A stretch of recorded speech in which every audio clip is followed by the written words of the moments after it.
Hi hello everyone, welcome back to Valli Rams kitchen. మన kitchen లో అన్ని వంటలు కూడా చాలా సింపుల్ గాను స్మార్ట్ గాను చేసేస్తున్నాం కదా.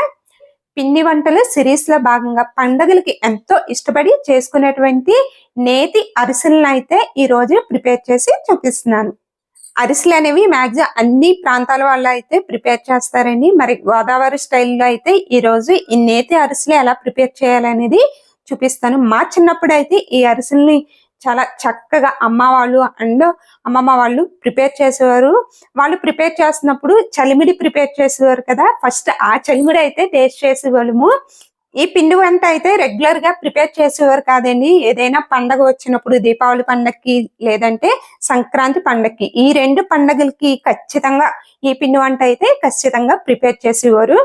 మరి దీనికి కావాల్సినటువంటి ఇంగ్రీడియంట్స్ వచ్చేసి చాలా సింపుల్ అండి. బెల్లం, బియ్యం అండ్ నెయ్యి కాంబినేషన్ తోటి ఈ అరిసెలు చేస్తే టేస్ట్ అయితే బాగుంటది.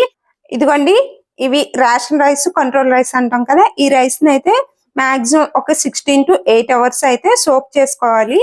ఇప్పుడు ఈ రైస్ ని అయితే మీరు సోక్ చేయడానికి ముందే ఒక 4-5 సార్లు వాష్ చేసేసుకోవాలి. తర్వాత ఇదిగోండి, ఈ విధంగా నానబెట్టినటువంటి బియ్యాన్ని మరొక 2 సార్లు అయితే శుభ్రంగా వాష్ చేసేసుకోవాలి. వాష్ చేసేసాను. నెక్స్ట్ ఎక్సెస్ వాటర్ అంతా కూడా తీసేసుకున్నాను.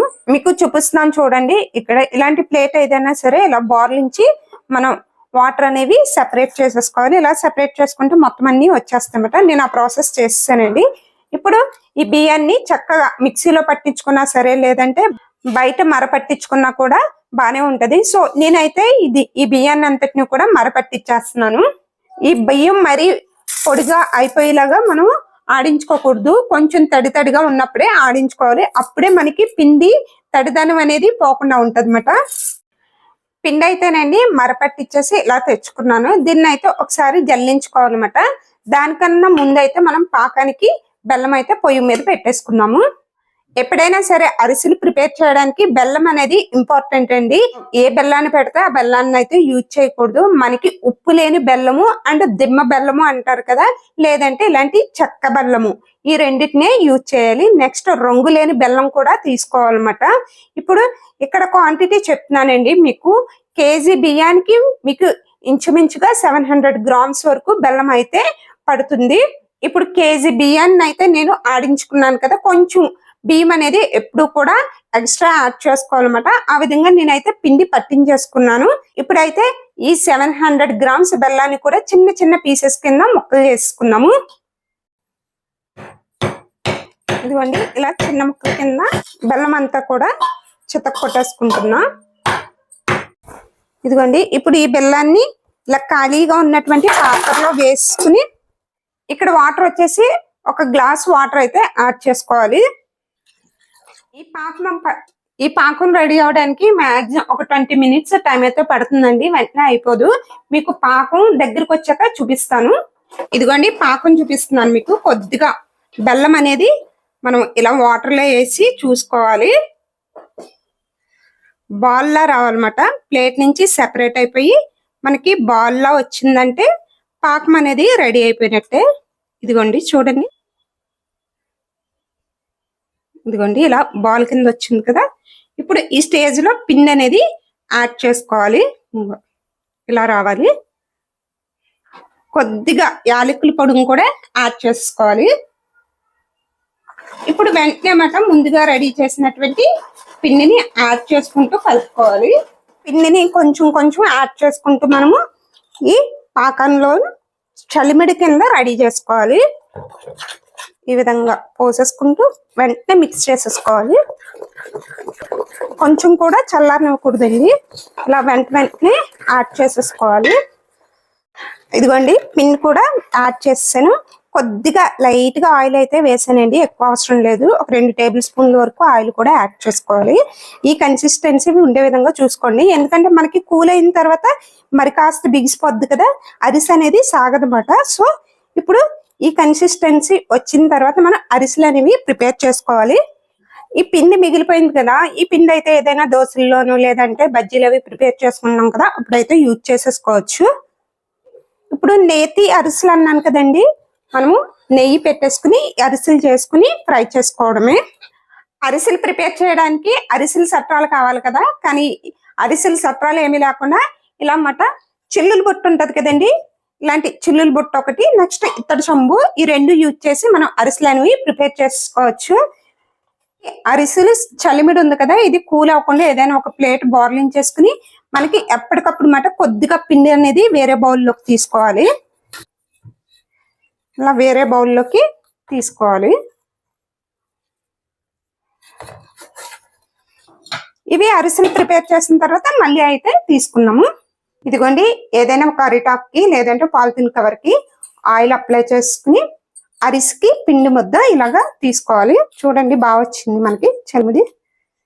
ఇలా తీసుకుని చక్కగా ఇలాగా పెట్టుకుని ఇలాగా ప్రెస్ చేసుకోవాలి. ఆ సైజ్ అయితే ప్రెస్ చేసుకోండి. ఇక్కడ ఆల్రెడీ నెయ్యి అనేది హీట్ అయిందన్నమాట. హీట్ అయిన తర్వాత ఇప్పుడు ఒక్కొక్క అరిసిని మనము ఇదిగోండి వేసిన వెంటనే ఇలా పొంగుతూ వచ్చింది కదా, ఆ విధంగా రావాలన్నమాట. నెక్స్ట్ సెకండ్ వైపు కి ఫ్లిప్ అవుట్ చేసుకోవాలి జాగ్రత్తగా. ఇలా పొంగాలి, పొంగితేనే మనకి అరిసె అనేది బాగా కుక్ అవుతుంది, వెంటనే ఫ్రై అయిపోతాయండి ఈ అరిసెలు. చూడండి ఇప్పుడు రెండిట్లతోటి ఒకసారి ఇలా అనేసి, ఇక్కడైతేనండి నేను కొంచెం గీ అండ్ కొద్దిగా ఆయిల్ కూడా మిక్స్ చేసి పెట్టుకున్నాను ఫ్రై చేయడానికి. ఇదిగోండి ఇలా వేసుకోవాలి, ఇలాగా ప్రెస్ చేసుకోవాలి. ఇత్తడి చెంబు అయితేనండి మనకి అరిసె అనేది చక్కగా వస్తుంది అన్నమాట. ఇదిగోండి చూడండి ఎంత చక్కగా వచ్చిందో. ఈ రకంగా ఒకదాని తర్వాత ఒకటి అరిసెల్ని ఫ్రై చేసుకోవడమే. ఇదిగోండి అరిసె ఇలా వచ్చింది కదా, ఇప్పుడు ఇలాగా మనం బుట్టలో ప్లేస్ చేసేసుకుని ఇదిగోండి ఈ విధంగా వేసేసి చెంబుతోటి ఒకసారి ప్రెస్ చేయాలి. ఇక్కడ మీకు హ్యాండ్ లో ప్రెస్ చేసుకోవడం కష్టంగా ఉంటే ఇలాగా కింద ప్లేస్ చేసేసుకుని జస్ట్ ఇలా ప్రెస్ చేసేసుకుని మళ్ళీ హ్యాండ్ లోకి తీసేసుకోవడమే. తీసేసుకుని ఇలా ఒకసారి అంటే మనకి ఆకు నుంచి సెపరేట్ అయిపోద్ది.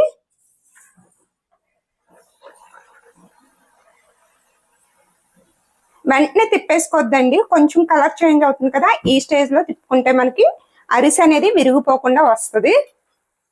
ఇలా అన్నమాట ఫ్లిప్ అవుట్ చేసుకోవాలి.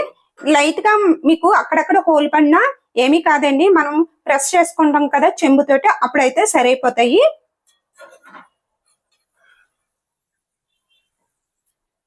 ఇలా రెండు పక్కన కూడా కొంచెం కలర్ చేంజ్ అయ్యే వరకు ఫ్రై చేసుకోవాలి. ఈ విధంగా మాట ఎవరి సహాయం లేకుండా మనం ఒక్కళ్ళమే చేసేసుకోవచ్చండి. ఒక 2 కేజీలు 3 కేజీలు అయితే ఒక 2 మెంబర్స్ కానీ 3 మెంబర్స్ కానీ ఉంటే మాట ఈజీగా అవుతాయి.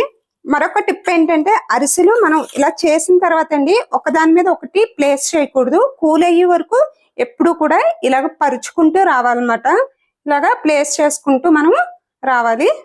ఇదే విధంగా రిమైనింగ్ అరిసెలన్నీ కూడా ప్రిపేర్ చేసేస్తాను.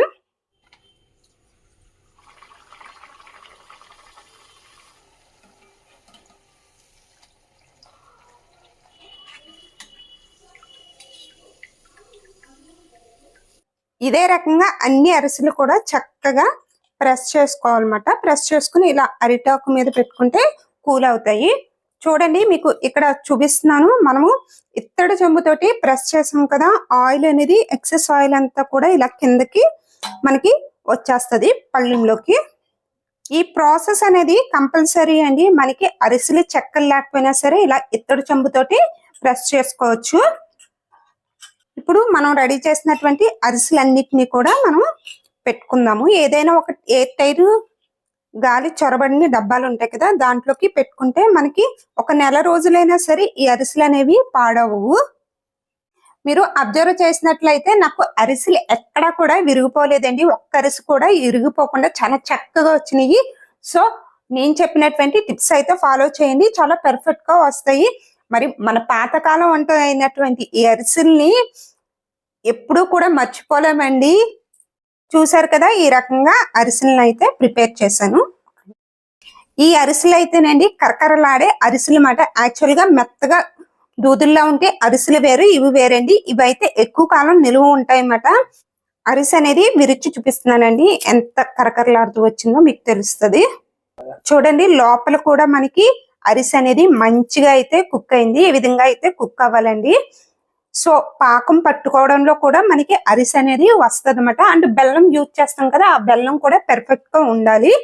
ఓకేనండి, నేను చేసినటువంటి ఈ అరిసెలు రెసిపీ నచ్చినట్లయితే ముందుగా లైక్ చేయండి వీడియోని. అదే విధంగా మీ ఫ్రెండ్స్ కి అండ్ రిలేటివ్స్ కూడా షేర్ చేయండి. ఇప్పటి వరకు మన ఛానల్ ని ఎవరైనా సబ్స్క్రైబ్ చేయకపోతే సబ్స్క్రైబ్ చేసేయండి. Thanks for watching.